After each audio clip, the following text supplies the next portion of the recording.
When I was around 7, my toothless brother and I, on long, boring taxi rides in Syria, would indulge in imperialistic fantasies of how we wanted to take over the country outside our windows.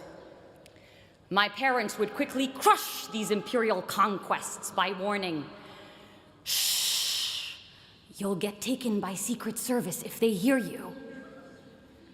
The walls everywhere, we were told, could hear our revolutionary ideas and would send us to prison.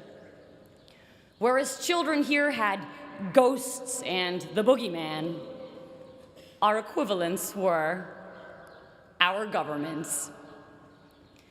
Fast forward to 2010. When I first got here, someone told me, if Harvard shut its gates, it could be its own country, just like the Vatican. As I've walked through this place every day for the past 4 years, I was struck by how true this idea was. I saw it everywhere, the Harvard nation. I saw it in the big and obvious things. We had our own version of the Statue of Liberty, the John Harvard statue, our own embassies, the Harvard clubs of Boston and London, a tax collection agency, the Harvard Alumni Association, and an endowment larger than more than half the world's countries' GDPs. We also had our own diplomatic passports. Nowhere did I see this more clearly than at US Immigration at Boston Logan Airport. Whenever they saw I was coming from the Middle East, "What were you doing there? Why are you here? Why did God make you from the Middle East?" But I made sure I dressed like our overly proud Harvard dads, with Harvard hat, Harvard shirt, Harvard shorts, and Harvard underwear. And as soon as they saw I was a citizen of Harvard, "Oh, you go to Harvard? Surely you must not be a national security threat. Welcome to America." And suddenly, all the gates to the American dream opened wide.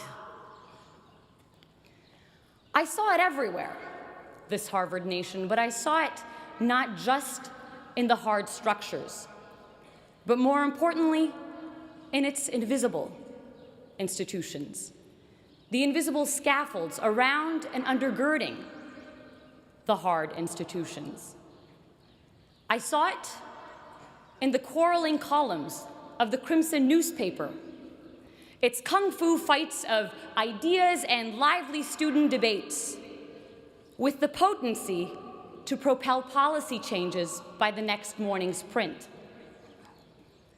I saw it in our cluttered bulletin boards, bustling with life, with announcements of student-led conferences, Broadway-worthy shows, and dorm room projects turned world's next Facebook, smothering each other for our cursory glimpse.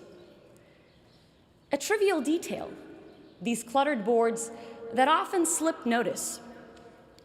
But where some saw papers, I saw passions, purpose, creativity. I saw a heartbeat of civic community's vivacity. My parents' countries were places where institutional dysfunction killed off this social dynamism and vibrant productivity, and so I felt acutely here the value of civil society and living, breathing institutions. My time here would give me a working model of a better world.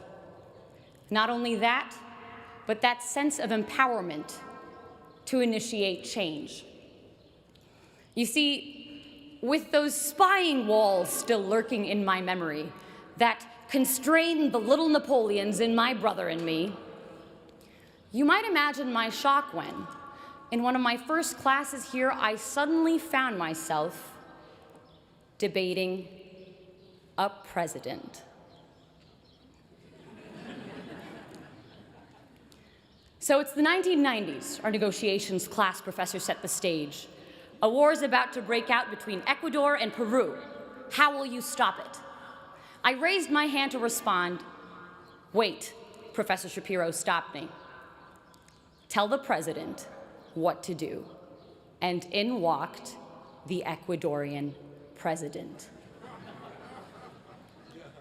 In bringing the president to me, in having me speak to and question a shaper of history and experience the value he saw in my view, Harvard would make me feel I too could be him. I too had the power to shape history and not just be passively shaped by it.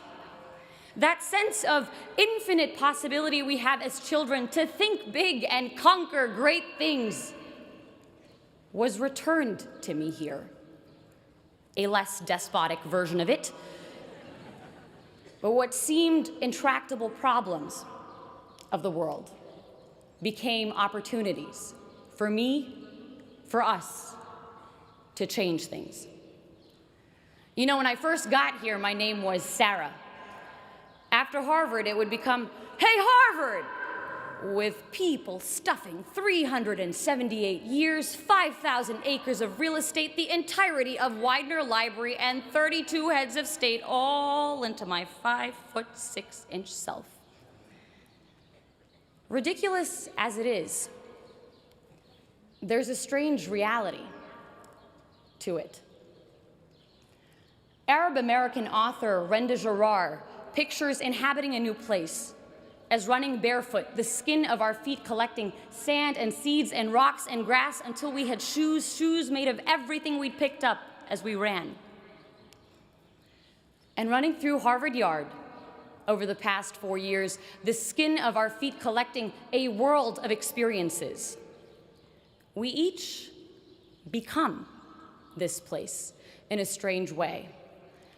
Each of us picking up bits of people and history and ideas that changed the way we saw the world.